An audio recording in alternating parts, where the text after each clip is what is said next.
Today's Talk About It Tuesday question is, my daughter recently resigned from her job and is about to start a new one. She wants to know if she should roll over her 401k to her new company or do something else with it. What criteria should someone take into consideration when deciding whether or not to roll over their 401k or invest in something else? So if you've watched my 5 or 6 or maybe more videos that I've done on 401ks in the past, you know I have a strong bias against 401ks in general, but I must say I've softened up just a little bit, my position just a little bit on 401ks, and let me explain why. So if you don't know what a 401k is, it is a structured retirement account, individualized retirement account put together by your employer for the express use of your retirement. So you contribute to it every single month. It gets invested for you, and it's pre-tax money, right? So the money's taken out of your check before taxes, goes into this fund, which is basically like a mutual fund. And it is left there and you cannot touch it without penalty until you are 59 and a half. You can make your first withdrawal from it at 59 and a half. At 59 and a half, when you withdraw the money, or you can wait till a little bit later, there's a cap though, the end. You get taxed at your earned income rate. So earned income tax rate is the highest tax rate that exists. So we have earned income rates, the highest, and we have corporate tax rate, which is below that. And then we have long-term capital gains rate, which is below that, which is the absolute lowest. And it's a scale, but by far the absolute lowest. So in most investments, you get taxed on your capital gains, right? So if you left an investment there for a year or more, then you get long-term capital gains tax, again, which is the lowest. So in the case of a 401k, that was one of the major biases I had against it. One, you can't touch your money until you're 59 and a half. And two, when you do touch your money, it gets taxed at the highest tax rate available in the tax system. So those are two major issues for me. The other issue is the anticipated annual return. So in general, 401ks get about a 5% return on investment average, right? So some years they go up, some years they go down. But in the long term, when we look at the long term, the lifespan of most people's 401k, it's about 5% return on investment. So I have an issue with that, right? So I have an issue with those things. But the question is, she's already got a 401k in an existing company. So let's look at the benefits of that. I don't know this particular situation, but oftentimes, an employer will match your contributions, right? So an employer will match your contributions. So if you put in 100, they'll match it with 100. That's a nice little bonus because that's extra money going into your 401k over the long term. A negative is that there is a cap on contributions for 401k. And I think this year is 23,000. It went up. It was 22.5 the year before that, but it's 23,000, which is the cap. So you have a cap on how much you can contribute. Every company doesn't do matching funds. So part of the criteria for this new rollover, which means you take it from one company to another, does the company do matching funds, right? That's something you might want to know, because that might be a deciding factor for you, because if you put in some, they put in some.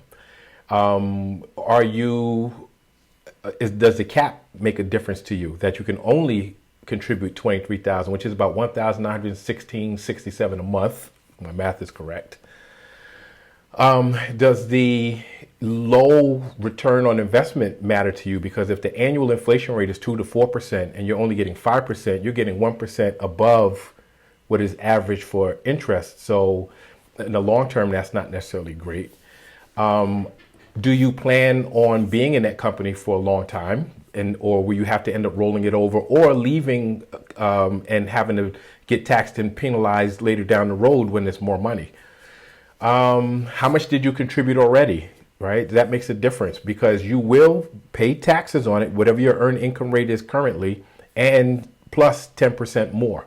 So at a young age, that's not, to me, that's not a big deal. That's not insurmountable. But if you were there a long time and they take that, can you recoup that by putting into something else?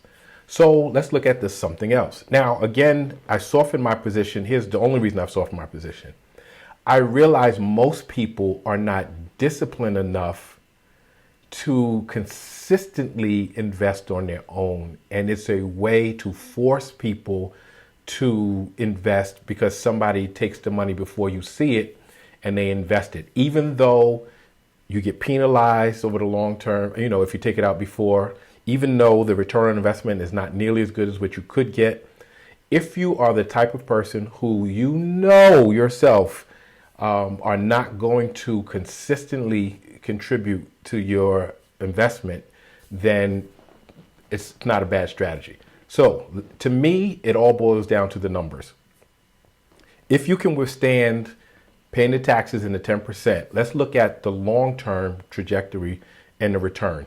So I ran these numbers through an investment calculator. So if the maximum contribution is $23,000, which is $1,916.67 a month, and let's say we start with that number, and every month we contribute the same amount for 30 years. Now, the number will probably go up, but let's just use that to keep it simple. For 30 years. So I wrote down the number because I didn't memorize the total. But in 30 years, your total return, the amount you'll have in terms of principal and interest, or principal and return, capital gains, you will have accumulated $1,571,090.28. So, and I know this person is a little bit younger than that, but let's say at 59 and a half, let's say they were 29 and a half now.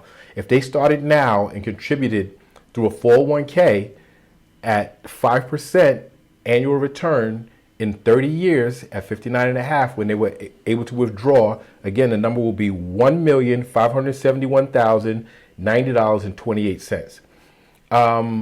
Sounds good, right? And if you're the type of person, again, who you're not disciplined, then maybe it's good. But let's just look at, now I don't think you should have all your money in one basket, but let's just say, to keep this fair, because I think you should have a diversified portfolio that maybe averages 10% or better, but some things are more, some things are less, because that way you'll end up in a better position as the economy shifts. But let's just be fair and match it to a single investment. So if we match it to an index fund, and I talk about index funds all the time. If you match it to an index fund over the long term, it will, in same period, that 30 years, it will average a 10% return. So yes, sometimes it'll go up, sometimes it'll go down, but over that trajectory, it'll be over 30 years, it'll be 10% return. If we run the same numbers through an investment calculator, $1,916.67 a month, we start with that, and every month we're disciplined and contribute the exact same amount. Let's look at the difference in the return. So at that point, we'll have $3,987,234.64 for the exact same amount of time, for the exact same contribution. No penalty if you decide to take it out sooner. And here's to me, besides having twice as much money, when you do withdraw from it, you pay the capital gains taxes on it, which are the lowest level of taxes in the tax system. So instead of getting $1.5 million and having to pay now earned income rate on it, you're getting over $3 million, almost $4 million, and you're paying a capital gains rate on it. So in the long term, if you're looking at, because the person is young, if you're looking in the long term, if your question is which one will give you a greater outcome, by far not doing the 401k will give you a greater outcome. Again, you get far more return and pay far less taxes on it. So just a number to number, comparison, by far doing something yourself is better. But again, if you know yourself and you know you're not going to be disciplined and consistently contribute, then you're going to, you got to pay for that. You got to pay for somebody else doing the work for you. You have to pay for somebody else putting it in the investment of their choice instead of the investment of yours. And you're going to pay the government at the end with taxes. So I don't know. Obviously for a lot of people it's a tough choice, but again, numbers to numbers, not even close. Index fund far outperforms any 401k any day. But so criteria, your age would be a criteria. Whether you plan on staying on the job that long is a criteria. Whether you need the money before 59 and a half is a criteria. Whether the job matches funds is a criteria. Whether you're disciplined or not is a criteria. Whether you can eat that 10% penalty now is a criteria, because you're going to pay your earned income tax at the end anyway. So the tax part is the tax part, but can you eat that 10% and because you have enough time to make that back and then some is a criteria. So hopefully that was helpful. Again, I have a personal bias against 401ks. You can probably see why,